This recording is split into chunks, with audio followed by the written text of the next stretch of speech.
যিজন মানুহে নিজৰ গাদীখন ৰক্ষা কৰিব নোৱাৰে মুখ্যমন্ত্ৰীৰ গাদীখন তেওঁ আৰু আমাৰ উজনিখনক কি ৰক্ষা কৰিব আপুনি কওক সৰ্বানন্দ সোণোৱালক ভোট দিয়া আৰু কাঠৰ মুঢ়া এটাক ভোট দিয়া একেটাই ঘটনা তেওঁ দিল্লীয়েও লাট দিলে হিমন্তই লাট দিলে তেওঁ গাদীখন ৰক্ষা কৰিব নোৱাৰিলে 1 লাখ দি হিমন্তই তেওঁ গাদীখনৰ পৰা খেদি দিলে আপোনাৰ সৰ্বানন্দ সোণোৱালক জিকাই কিবা লাভ আছে নেকি আপোনালোকে নিজে কওক আপোনালোকতো নিজে কওকচোন যে মই এতিয়া মৰাণত আছোঁ নহয় জানো এই মৰাণত যে মহকুমাটো যে পাইছিলে তো মুখ্যমন্ত্ৰী হৈ থাকোঁতে মৰাণৰ মহকুমাটো সৰ্বানন্দ সোণোৱালে মৰাণৰ মানুহক দিব পাৰিলে নে নাই সৰ্বানন্দ সোণোৱাল জাতিৰ প্ৰতিনিধি নহয় জানো সোণোৱাল কছাৰীৰ মানুহ তেওঁ সোণোৱাল কছাৰীৰ স্বায়ত্তশাসিত পৰিষদখনক অকণমান 2 টকা 1 টকা পইচা দিব পাৰিছে নেকি সোণোৱাল কছাৰীৰ স্বায়ত্তশাসিত পৰিষদৰ যিটো বহুৱা নৃত্য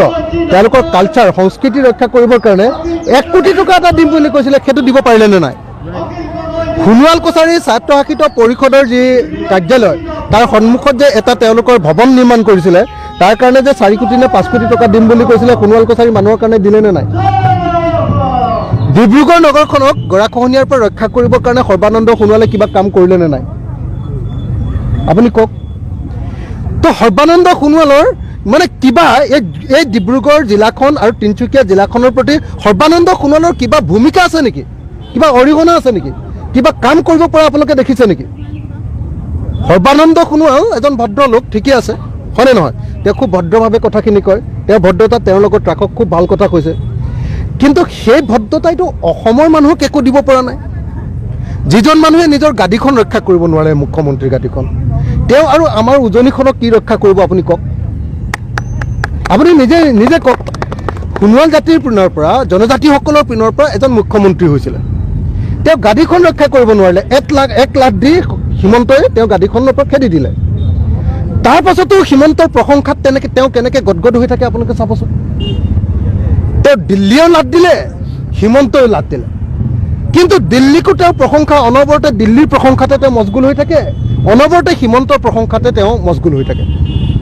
সেই ভদ্ৰলোকজনৰ পৰা কি উপকাৰ হ'ব আপুনি নিজে কওকচোন যি নিজৰ গাদীখন ৰখাব নোৱাৰে যি নিজক ক্ষমতাত ৰাখিব নোৱাৰে যাক লাট মাৰি ঠাইৰ পৰা এঠাইলৈ খেদি দিয়ে কেতিয়াবা কয় মৰাণত উঠে কেতিয়াবা কয় লখিমপুৰত উঠে কেতিয়াবা কয়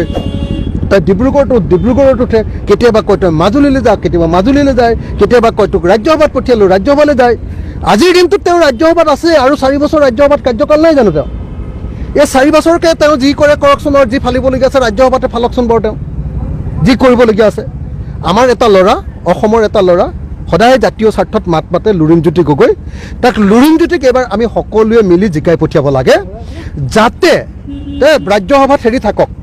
ঠিকে আছে তেওঁতো আছে নহয় জানো সৰ্বানন্দ সোণোৱাল আছে আৰু ৰাজ্যসভাত থকাৰ কাৰণে তেওঁ মন্ত্ৰী হ'লেতো মন্ত্ৰী হৈয়ে থাকিব যদি কিবা দিবলগীয়া আছে দিয়ে থাকিব নহয় জানো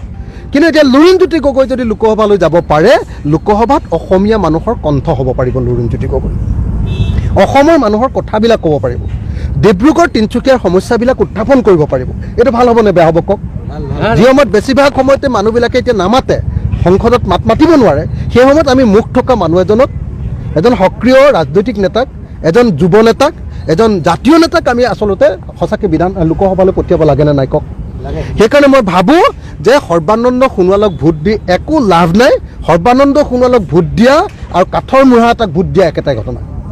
সৰ্বানন্দ সোণোৱালৰ পৰা পাবলৈ একো নাই আৰু সৰ্বানন্দ সোণোৱাল এতিয়া জাহাজৰহে মন্ত্ৰী অসমত জাহাজৰ মানে এই যিটো জাহাজৰ মন্ত্ৰী হয়নে নহয় অসমতো সাগৰেই নাই আপোনালোকে নিজে চাওক গতিকে সেইখন জাহাজত উঠি লাভ নাই সৰ্বানন্দ সোণোৱালৰ জাহাজখনত উঠি লাভ নাই জাহাজ আমি নিজে আনিছোঁ এইবাৰ জাতীয় পৰিষদৰ জাহাজ সেই জাহাজত আপোনালোক উঠক আহক আমি সকলোৱে মিলি আজি লুৰিণজ্যোতি গগৈক জয় কৰি পঠিয়াওঁ আৰু অসমৰ হৈ ডিব্ৰুগড়ৰ হৈ তিনিচুকীয়াৰ হৈ সমগ্ৰ অসমবাসীৰ নাম উজ্বলাবৰ কাৰণে আমি লুৰিণজ্যোতি গগৈক আগবঢ়াই লৈ যাওঁ মই সকলোকে আহ্বান জনাওঁ যাতে লুৰিণজ্যোতি গগৈ জয়